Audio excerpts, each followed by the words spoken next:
সূরা আত-তুর। রহমান রহিম আল্লাহ তাআলার নামে।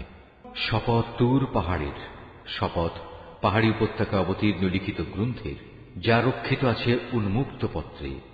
শপথ বায়তুল মামুরের, শপথ সমুন্নত ছাদ আকাশের। আরো শপথ উদ্বেলিত সমুদ্রের। তোমার মালিকের আযাব অবশ্যই সংঘটিত হবে, তা প্রতিরোধ করার কেউই থাকবে না। যেদিন আসমান ভীষণভাবে আন্দোলিত হতে থাকবে, পাহাড় সমূহ দ্রুত গতিতে চলতে থাকবে, সেদিন দুর্ভোগ হবে একে মিথ্যা প্রতিপন্নকারীদের, যারা ক্রীড়াচ্ছলে অর্থহীন খেলাধুলা করছিল।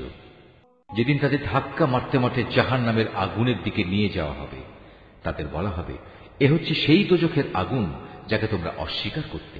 এটাকে কি জাদু মনে হয়, না তোমরা দেখতে পাচ্ছ না? যাও, তোমরা এতে জ্বলতে থাকো। অতঃপর এখানে বসে তোমরা ধৈর্য ধারণ করো কিংবা না করো, কার্যত তা তোমাদের জন্য সমান কথা। তোমাদের ঠিক সে ধরনের বিনিময় আজ প্রদান করা হবে, যে ধরনের কাজ তোমরা করতে। অপরদিকে যারা আল্লাহকে ভয় করেছে, তারা অবশ্যই আজ জান্নাতের সুরম্য উদ্যানে ও অফুরন্ত নিয়ামতে অবস্থান করবে। তাদের মালিক তাদের যা দেবেন তাতে তারা সন্তুষ্ট হবে। তাদের মালিক তাদের জাহান্নামের কঠোর আযাব থেকে বাঁচিয়ে দেবেন।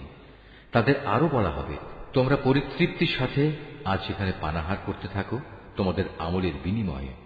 তারা সারিবদ্ধভাবে পাতা আসনে হেলান দিয়ে অবস্থায় সমাসীন হবে, আর আমি বড় বড় চোখ বিশিষ্ট সুন্দর হুরের সাথে তাদের মিলন ঘটিয়ে দেব। যেসব মানুষ নিজেরা আল্লাহর উপর ঈমান এনেছে এবং তাদের সন্তানরাও এ ঈমানের ব্যাপারে তাদের অনুবর্তন করেছে, আমি সেদিন জান্নাতে তাদের সন্তান সন্ততিদের তাদের নিজ নিজ পিতামাতার সাথে মিলিয়ে দেব। আর এজন্য আমি তাদের পিতামাতার পাওনার কিছুই হ্রাস করব না। বস্তুত প্রত্যেক ব্যক্তি নিজ নিজ কুফরি কর্মফলের হাতে বন্দী হয়ে আছে। জান্নাতে আমি তাদের এমন সব ধরনের ফলমূল ও গোশত দিয়ে আহার্য পরিবেশন করব যা তারা পেতে চাইবে। সেখানে তারা একে অপরের কাছ থেকে পেয়ালা ভরে ভরে পানীয় নিতে থাকবে। সেখানে কোনো অর্থহীন কথা ও কাজকর্ম থাকবে না এবং কোন রকম অপরাধও থাকবে না। তাদের চারপাশে তাদের সেবার জন্য নিয়োজিত থাকবে কিশোর দল, যারা এক একজন হবে যেন লুকিয়ে রাখা মণিমুক্তা। তারা একজন আরেকজনের দিকে চেয়ে তাদের দুনিয়ার জীবনে কথাবার্তা জিজ্ঞেস করতে থাকবে।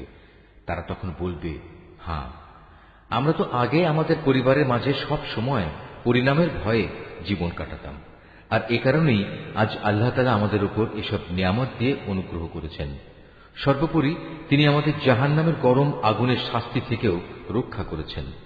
আমরা আগেও আল্লাহ তাআলাকে ডাকতাম, আমরা জানতাম তিনি অনুগ্রহশীল ও দয়ালু। অতএব হে নবী, মানুষদের তুমি এ দিনের কথা স্মরণ করাতে থাকো। আল্লাহ তাআলার অনুগ্রহে তুমি কোনো গণক নও, আবার তুমি কোনো পাগলও নও। তুমি হচ্ছে তার বাণী বহনকারী একজন রসুল মাত্র। তারা কি বলতে চায় এ ব্যক্তি একজন কবি এবং সে কোনো দৈব দুর্ঘটনায় পতিত হোক, আমরা সে অপেক্ষাই করছি। তুমি তাদের বলো, হ্যাঁ, তোমরাও অপেক্ষা করো, আমিও তোমাদের সাথে অপেক্ষা করব। ওদের জ্ঞান বুদ্ধি কি ওদের এসব বলতে বলে, না আসলে ওরা একটি সীমালঙ্ঘনকারী সম্প্রদায়? অথবা এরা কি বলতে চায় সে রসুল নিজেই কোরআনের এ কথাগুলো রচনা করে নিয়েছে? সত্য কথা হচ্ছে এরা ঈমান আনে না। তারা নিজেদের কথায় যদি সত্যবাদী হয়, তবে তারাও এ কোরআনের মতো কিছু একটা রচনা করে নিয়ে আসুক না। তারা কি কোনো স্রষ্টা ছাড়া এমনি এমনি সৃষ্টি হয়ে গেছে, না তারা বলতে পারে তারা নিজেরাই নিজেদের স্রষ্টা, না তারা নিজেরাই এই আকাশমণ্ডল ও ভূমণ্ডল সৃষ্টি করেছে? আসল কথা হচ্ছে এরা আল্লাহ তাআলার সৃষ্টি কৌশলে বিশ্বাসই করে না। তাদের কাছে কি তোমার মালিকের সম্পদের ভাণ্ডার পড়ে আছে, না তারা নিজেরা সে সম্পদের পাহারাদার সেজে বসেছে? অথবা তাদের কাছে আসমানে ওঠার মতো কোনো সিঁড়ি আছে যাতে আরোহণ করে তারা আসমানের অধিবাসীদের কথা শুনে আসে? তাহলে তারা আসমান থেকে শোনা বিষয়ের উপর সুস্পষ্ট কোনো প্রমাণ এনে হাজির করুক। অথবা তোমরা কি আসলে মনে করো যে সব কন্যা সন্তানগুলো আল্লাহ তাআলার জন্য আর তোমাদের ভাগে থাকবে শুধু ছেলেগুলো? কিংবা তুমি কি আল্লাহর বিধানাবলীর তাবলীগের বিনিময়ে তাদের কাছ থেকে কোনো পারিশ্রমিক দাবি করছো, যা তাদের কাছে দুর্বহ জরিমানা বলে মনে হচ্ছে? অথবা তাদের কাছে রয়েছে অদৃশ্য জ্ঞানের এমন কিছু যা তারা লিখে রাখছে? না, এর কোনোটাই নয়। এরা আসলে তোমার বিরুদ্ধে কোনো ষড়যন্ত্র করার ফন্দি আঁটতে চায়। অথচ যারা আল্লাহ তাআলাকে অস্বীকার করে তারাই পরিণামে ষড়যন্ত্রের শিকারে পরিণত হয়। আল্লাহ তাআলার বদলে এদের কি অন্য কোনো মাবুদ আছে? আল্লাহ তাআলা তো এদের যাবতীয় শিরকি কর্মকাণ্ড থেকে পবিত্র। যদি কখনো এরা দেখতে পায় আসমান থেকে মেঘের একটি টুকরো ভেঙে পড়ছে, তাহলে তাকে এরা আল্লাহর কোন নিদর্শন মনে না করে বলবে, এ তো হচ্ছে পুঞ্জীভূত একখণ্ড মেঘ মাত্র।